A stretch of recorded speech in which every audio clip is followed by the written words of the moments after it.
Your hand is your only contact point with the golf club. It is so important. Countless golfers are tying themselves up in knots, trying to figure out their swing when all of their issues come down to how the golf club is sitting in their hands.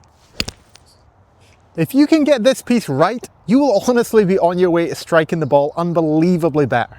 Before we get started, I really want to help you strike the ball infinitely better. So I've taken all of my favorite drills for improving ball striking and I've put them into my perfect strike blueprint. It's completely free. You can grab it down in the first pinned comment below. So why is your grip so important? I've placed the club here really high in my left palm. This is one of the biggest mistakes I see with people's grips. So you'll notice when you look down here that the left hand is kind of rotated around the side. You can see the lead thumb here, but you can't really see any knuckles. This is really common.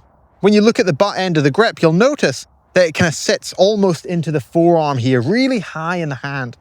So when we grip it like this completely locks out the wrist. It stops it from moving very effectively this way. We can't bring the club up very well. We can't hinge or set the wrist very well. So what we often see is that as the golfers are hitting it, they tend to get a lot of elbow bend to compensate for this. And this can cause some really inconsistent strike. Additionally, if we have it really in the palm, it's very difficult to rotate the club face closed. So often we'll see people hold the face open and hit it up the right and slice the golf ball when they grip it like this. You can normally see pretty quickly where the club's sitting in the left palm just by looking at the angle of the club shaft at setup.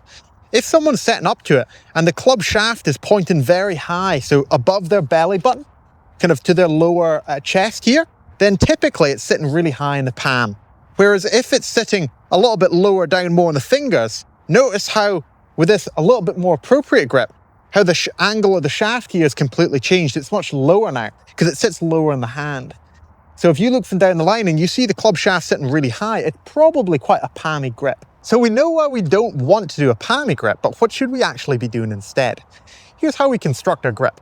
I like to get the golf club here around 45 degrees, like so, and I grip it with my right hand on the club shaft.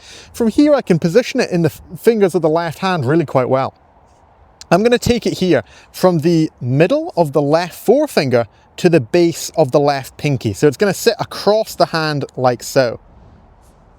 If you look there, you'll see it's middle of the left forefinger, base of the left pinky.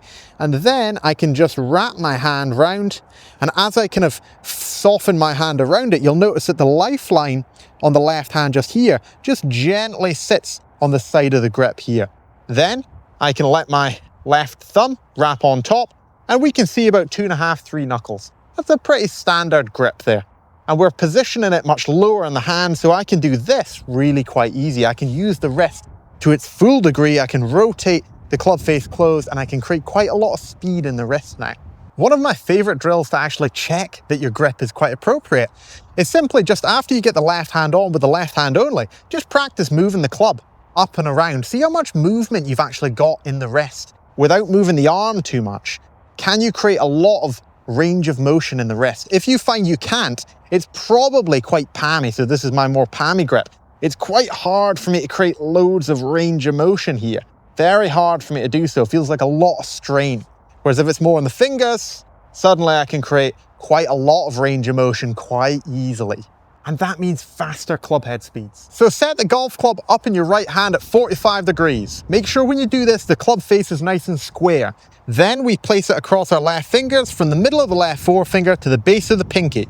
Then we can allow the hand to wrap on top with the thumb and the fingers creating most of the tension hold on the golf club. The actual palm isn't holding the golf club as much as the fingers and thumb are.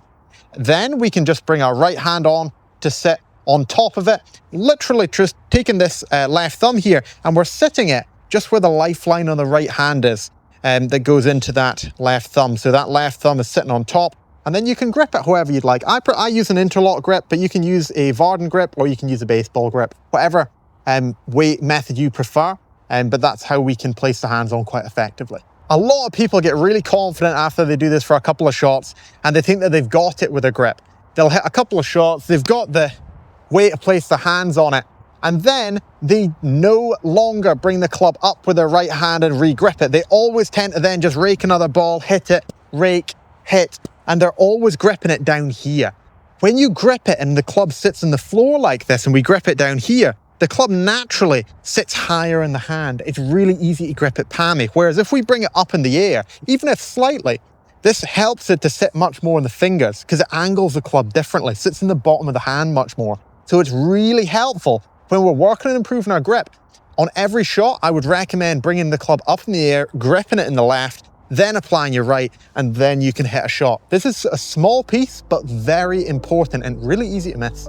Let me know your thoughts on all this down in the comments. And if you would like personalized one-to-one support from anywhere in the world at any time, then I'd love for you to join one of my Better Every Month online coaching plans where we can make serious progress at a fraction of the cost of in-person coaching. I'd love to help you with your game. If you'd like to get started, check out the description for the link to online coaching and have an incredible day.